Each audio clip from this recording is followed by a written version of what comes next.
What is up, everybody? This is Anthony with the VR Game Rankings YouTube channel, and we are back. It is Thursday. It is September 20th, and you know, we got a lot of stuff going on today. There are some different dates that we've gotten. Some different information is going on in the background. Interesting things to get into. We've got a lot of trailers, ladies and gentlemen. So I'm calling this Trailer Thursday, basically, because there's a number of new trailers, release dates, stuff like that.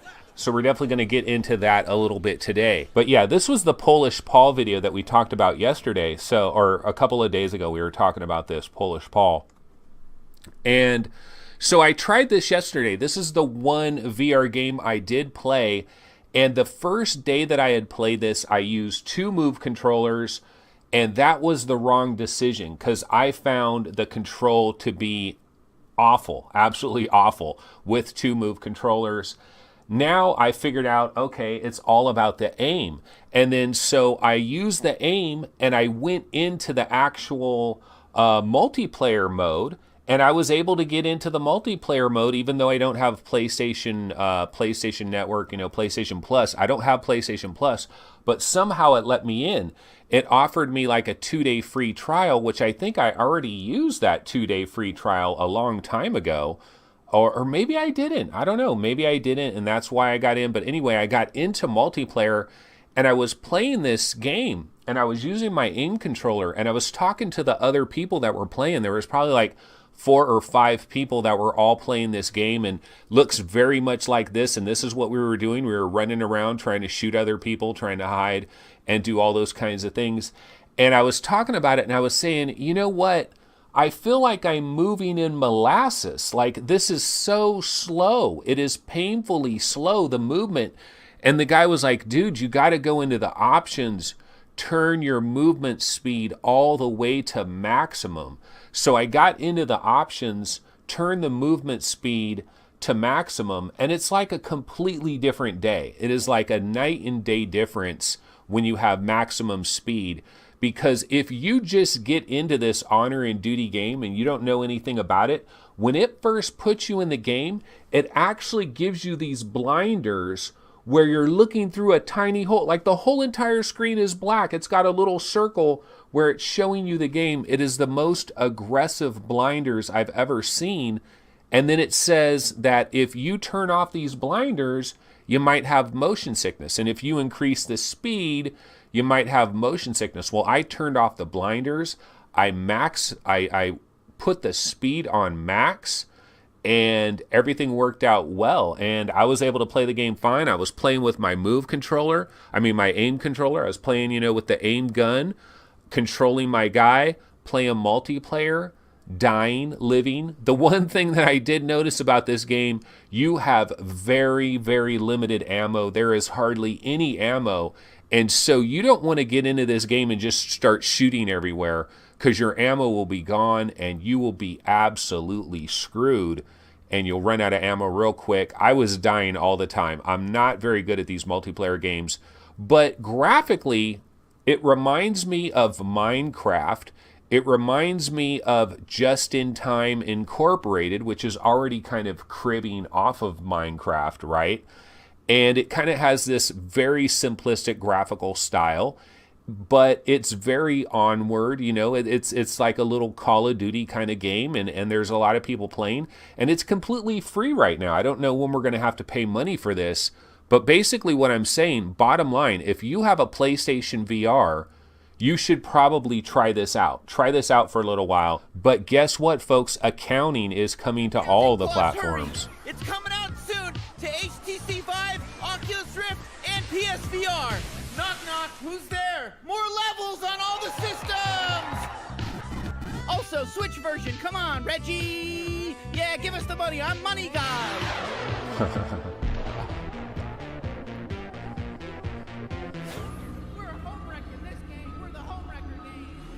It's Accounting Plus. It's coming out soon to HTC Vive, Oculus Rift, and PSVR. All right, there it is. So Accounting Come on, Plus. please. You gotta buy it. Turn this down a little bit. They're gonna hurt me. So Accounting Plus is coming to the HTC Vive and to the Oculus Rift. It was already available on PlayStation VR, but I guess what they're going to do here is they're adding some additional things even to the PSVR version. Do we have a price for this? Do we have a date for this? I don't know. All I've seen was I heard about that there was this trailer. So I didn't see a price or a date. Let me see. Also, Switch version. Come on, Reggie. Yeah, give us the money on money. Nintendo Switch, yeah. Their trailers are kind of crazy. We're a home wreck in this game. We're the home wrecker game. It's Accounting Plus. It's coming out soon to HTC Vive, Oculus Rift, and PSVR. Yeah, so not a lot of information there, but Accounting Plus will be making its way to the HTC Vive and to the Oculus Rift. And I guess the question really for Vive and Rift players, we've already played regular accounting. You know, we've played regular accounting. And right here, Test Room says, so Accounting VR goes from basically 13 minutes to 3 times bigger, which equals 39 minutes. Very well. And so, yeah, that's the question. What kind of a price are we going to look at for this? I'm guessing, like, I would guess probably like $14.99 or something. Let's check this out. This is Arca's Path VR. We did get official release date for this, so let's go ahead and check this one out. Kind of like Marble Madness.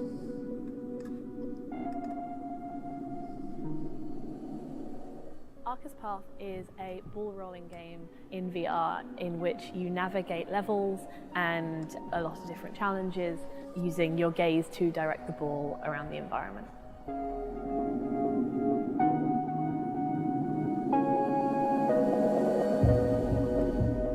The team have worked together to build this really simple, accessible game mechanic. You play it simply using your head to control the ball as it moves through a variety of environments.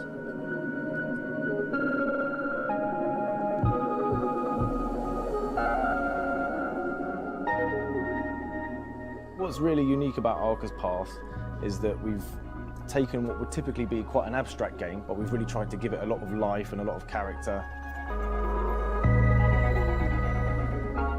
The world crumbles around you, it becomes more broken, it becomes more glitched, and because of that, the world becomes more difficult as well.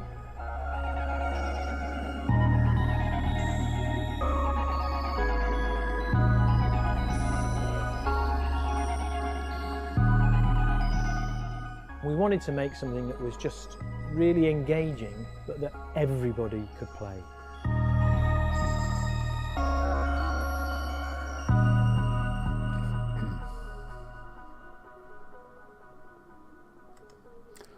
All right, so that is December 4th. So that has locked in with a December 4th release date.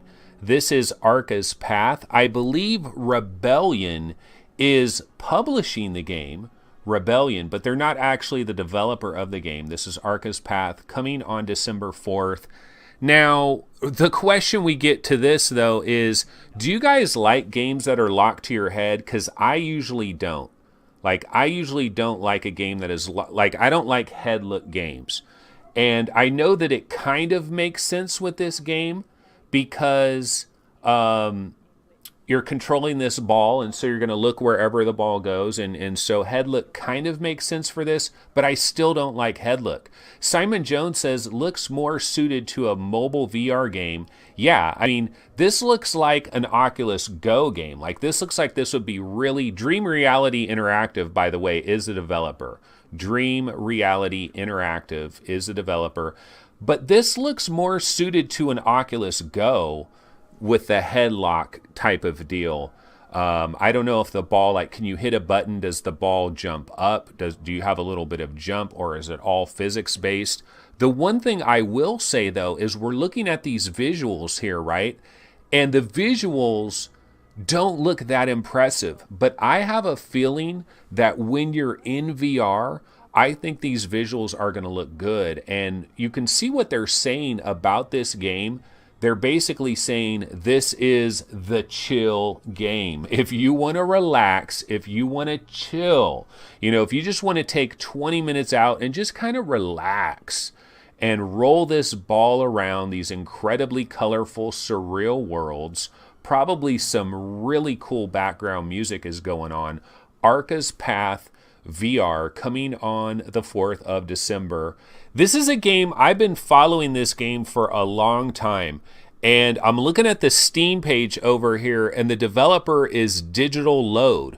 But I can tell you, if you go to VR Game Rankings, the developer isn't Digital Load. It was like Espire 1 Entertainment LLC or something like that. And so they obviously changed their name, I'm guessing, to Digital Load. Tripwire Interactive has picked this up in terms of the publishing duties. So they obviously see something here, and it does look like this game has really improved. It is trying to go for that stealth idea, which we did get some of that with budget cuts, but this is much more military Sam Fisher like, you know, Metal Gear Solid. They're kind of trying to give you that feel for it. Aspires every action for the first time in VR. Agents experience full freedom of movement without motion sickness. Yeah, I don't know about like having this announcer talk this entire time during this little trailer. Together, we will redefine espionage. Interesting. Yeah, I mean, looks pretty cool. It looks like it has improved in leaps and bounds over the stuff that I saw a long time ago. But now this is a 2019 game. I think we were expecting this game to come out around November or something like that. So this is obviously being pushed back a bit. But it definitely looks better. It looks improved. Tripwire would not be getting involved with this if they didn't think it was really good. So this is probably going to be a pretty good VR stealth game to keep our eyes on, absolutely. I believe I have a couple other trailers actually, or at least one more trailer to do. Yeah, there's a game called Subject 264. I believe this is really, really indie, like very indie. But I'm going to throw this on. Let's check it out. Let's see what this is all about.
Did they really have to show that little baby at the end there? Yeah, that is definitely a horror game. This is absolutely a horror game. Subject 264. And you can tell by looking at this trailer that it's definitely indie. You know, this is kind of a rough indie game. You can just tell by the titles of the trailer and stuff that they basically made their own trailer here, which is perfectly fine. But you know what? As I'm watching this, I'm thinking about Oregon Quarter, and Oregon Quarter is freaking awesome. Oregon Quarter is badass, in my opinion. I feel like Oregon Quarter is a really, really, really good horror game that really immerses you in this oppressive, just downer of a world, just a very depressing environment, a bleak environment. And I feel like Oregon Quarter really makes you feel like that. And I kind of get a little bit of Oregon Quarter from this trailer. So Subject 264 It definitely indie, definitely probably not extremely polished, but I still think it looks pretty cool here. So, you know, we got to keep our eyes on this. Now, you can see some teleportation there, but in the options, you might be able to possibly turn on free locomotion. We got to hope. And then, did they really need to show the little baby in the fridge? Because that is kind of harsh right there. But this is coming from Virtual Guys. Virtual Guys. Now, come on. Could have maybe had a better name than Virtual Guys. I mean, there's Disruptive Penguin. They could have been Disruptive Penguin. Instead, they decided to be Virtual Guys. So I'm going to look up Subject 264 real quick on Steam. I just want to see if I can get a little bit more information on this. But yeah, it looks like an indie game, but you know what? I'm a fan of indie games. And this comes out next Tuesday, too. This comes out next Tuesday. So let me bounce over here. This is the Steam page for it. You can see right here. Look at Subject 264 Virtual Guys. This is a very generic logo, guys. Come on. Pay somebody $5 to make a better logo than that. But Virtual Guys, this is the developer, September 25th. So we're talking next Tuesday. I guess this was a Kickstarter game. This is... people back this on a Kickstarter. I mean, the one thing I will say here, it does give me an Organ Quarter kind of a vibe. And if it's half as good as Organ Quarter, look at these interiors. These interiors look kind of cool. Like, I think these interiors look pretty good. If it looks anything like, although this room, I mean, how empty can your room be? You know, you got a few paintings on the wall. This is a great VR room, right? It's nice and empty so we can play. Oh, here's another nice empty room for VR. More empty rooms. And there's a very empty room as well. This looks kind of bizarre. But yeah, that is Subject 264. I think it looks kind of cool. I'm certainly slightly interested in it. Hopefully it keeps its price low. Now, again, you want to talk about timing. That is bad timing. Has anybody tried this? It's called Redway Manor. And basically what it is, it's choose your own adventure. It's kind of like this interactive, it's like a little interactive story that you're playing. A choose your own adventure thing, and there's a lot of this stuff that is available on the Oculus Go, and I think it's kind of interesting. So this story is about these people. They're working for some really high-end tech company where they're like implanting something in your actual brain that will augment your outside reality. So it's kind of like what Elon Musk is supposedly working on, basically turning you into some kind of cyborg where you will have Google and all this stuff that's like built into your brain, and you'll be able to augment regular reality, and then something goes wrong, and there's like some murder or something is going wrong here, and things are flickering in and out, and it's really weird, man. And so the acting is not very good. That's the problem here. The acting, like anybody that has tried this, the acting is pretty bad. But see, I'm somebody that I played all these Sega CD games way back in the day. I played Night Trap. I played Sewer Shark. I played Double Switch, Ground Zero Texas. There were all these different full motion video games. Night Trap, where you're kind of doing almost like a choose your own adventure thing, and it's using full motion video. It's using real actors. Well, that's kind of what they're doing on Amaze 3D. These are actually like games. Like, dudes, I think if you guys have an Oculus Go, Tomcat Alley, there's MainFan helping me out with some old full motion video games. But what I'm talking about here is, if you guys have an Oculus Go, go into Amaze 3D and try some of these like interactive murder mystery things that are going on, dating simulators. They got a lot of weird stuff, but I honestly believe that the future of storytelling is going to be highly interactive. Check out the website, all those good things, and I will be back. Of course, tomorrow is Friday, and I will be back at 11 a.m. on Friday. See you guys then. Take it easy. Later.